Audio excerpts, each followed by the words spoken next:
Here I am, still on the couch, and it's Thursday. I forgot what night it was I fell. Deep. 3 nights ago, I fell. Man, I didn't think I was ever going to walk again. It hurt so bad. My left knee. And now my ankle. My ankle wasn't hurting as bad as my knee, and my ankle now is hurting worse than my knee. So and I fell. One leg went one ahead of me, and the other one went in back of me, and I went down in a split. And I'm not double jointed, man. And man, did that hurt. Right on my knee, man. All of a sudden, I just slipped. And my one right foot went out in front of me, and my left foot went in back of me. Because I was trying to hold my balance with my left foot after my right foot slipped out. So I was trying to hold balance on my left foot. So when I went down on my knee. I still, and then I'm on the ground, I'm on the ground laying there. I don't know how long I was laying there. I had icicles on my jacket when I got up and shook it off and everything. I was down there for, I don't know how long, just laying there going, oh, what am I going to do? And somebody called an ambulance, I got a broken leg. I knew it was broke because I felt it, the tendons and everything rip away from my leg. When I went down, I felt all the tendons pull away from my leg, my cartilages, all that, and tendons. So I had some damage in there, but I think maybe God had pity on me and healed me. Yeah. Now this is, I'm just thinking that because it's not hurting right now. It does click though, but it's not clicking right now. Not unless I'm laying here a long time. Must be fluids and stuff build up and then they coagulate, and then when you bend your knee it clicks. That's what I think a lot of this clicking is. Coagulated in your joints.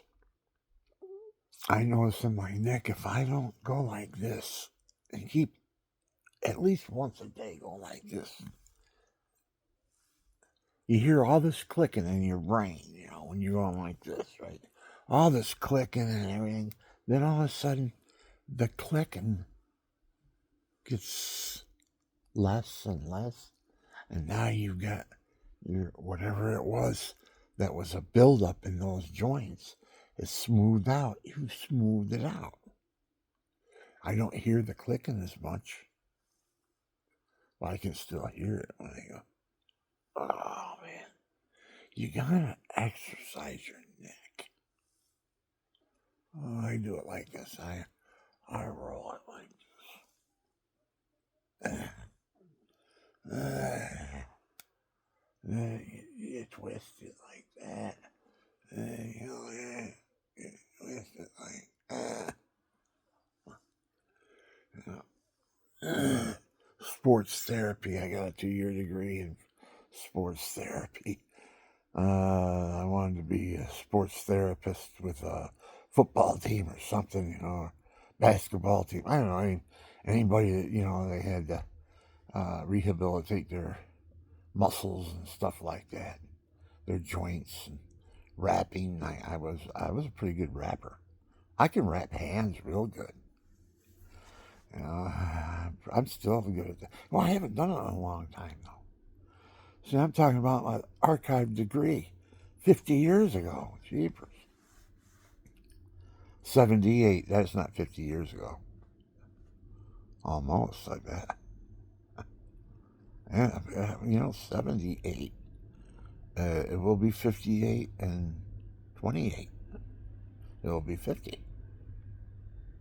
78. 78, 20, yeah, it's 50. Boy, I sit here, simple math like that. I gotta struggle with it because, you know why? I do everything computer now. I don't let my brain think it. I just go 2 times this, 5 times that. What was that? Okay, now there's 365 days in a year. How much day is he getting? How much can my budget be? How much can I afford to budget for doing something? I can do all that, but I use a computer though, a little hand computer or something like that to do all that because you sit down and you're ciphering, you got the pencil, and you're writing down, or you got an ink pen or whatever you want. I was, you know what? When I sat in school, we had ink wells. That's how old I am. It wasn't for my generation though. We had pencils, big pencils, sharpened them and all that stuff. That was the big thing. You gotta you gotta make a scene. You got 30 kids in a class, and so you gotta get up and you gotta go sharpen your pencil. So you get up and you go over to the teacher's desk, and put the pen and sharpen it up, and go back, sit down. Everybody's looking at you. That's the way it was when I was a kid. Well, that's the way I perceived it. I was a jokester. I loved to joke around. Oh, man. I got in trouble a lot in school because I liked doing that. I was an Irishman, man. I had a sense of humor and I laughed at everything. I was just, kick me out of class. I was always looking for some other guy across the room. We get something going, a sound or something, or something, and get the class going. What's going on? Everybody's looking around. What did you hear that? What's going on? And there's a guy across the other room. He's doing. I might go, hey, or something like that. And then he goes across the other side of the room. He goes, everybody's looking around. We just screwing around. We get kicked out of class for doing that too. Just goofing off. That's just one example. I was a goof off. Well, I wasn't, I was pretty smart, but I was bored. I was bored. I hated learning. I'd rather be out learning. I'd rather be out building. Show me how to use a 2x4. Cut it up, make rafters and make walls and stuff like that. I didn't learn how to do that until I was 15. They should have had us building houses when we were 9 or 10 years old with popsicle sticks. Get a kid interested in building a house with popsicle sticks. I mean the big wide ones, big long tongue depressors. And you got a razor, stuff like that, and a ruler and all that.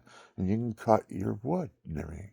You cut your angles and all that stuff with a razor and a ruler. And he puts together, you make up a simple pattern for them to follow. And they put their own house together, and now they got it in their head that they built a house. I can build a house. That's what they'll think. I can build a house. It will help them. I'm talking about 9, 10-year-old. Help them get into a trade. See, everybody should have a trade and a profession, I think, if to live the ultimate. Like I was a broker. That's my, I was a broker, real estate broker. But I was also a carpenter. I had a trade. And I put them two together. If you list with me, your home repairs are free. To get ready for the closing. Because sometimes, they had railings on their porch or the bank wouldn't close because it's not safe for the new people moving in and all that. They got all these rules and regulations. There's all these guys they just hired and they're making sure everything's done right for the bank. That they can't come back and sue the bank because it wasn't done right. And they're really strict too. I've showed up on a job with a suit and a tie on, right? With an apron on. Because they wouldn't close, I got the phone call. I just put on my apron, went over there, what's wrong? Oh, I got nail guns. And we need railings on the back porch or they won't close. So within an hour and a half, I had everything done. And they closed the deal before the sun went down. Everybody went home. They were closing the deal because what needed to be done was done. I got it done. Bam, just like that. Now, that's the kind of real estate agent you got to have when you're going to list your house. And you're right on the cusp of selling it, and the bank comes up with something that needs to be done. And then you got racing around trying to find something to do. I can't do that. I'm booked for 2 weeks. I can't get over there. I can't do that. You know, it's just a little repair, you know. Here I am. I'm on the job, man. I got the apron on and all that. And everybody saw that. And people got jealous of me. And they started making it hard for me. And I experienced some really, I'm not going to talk about it because I forgave everybody. But my houses, one example, my houses were listed and I could see them on my laptop. They're on the internet, right? I thought. But then I get a phone call from the people that I've listed the house with, son, because they're in the hospital and they don't know what's going on. They're not following everything. And I got the house listed for $250,000, you know, and they want to know what's going on, man. You bet they do. So you got to account, and you got to be ready too, because if that house, say you get somebody and it's right on the cusp, that it folds the deal. People get depressed. I don't want to buy it now. Get out. I don't want to do that. They're making me do all this stuff.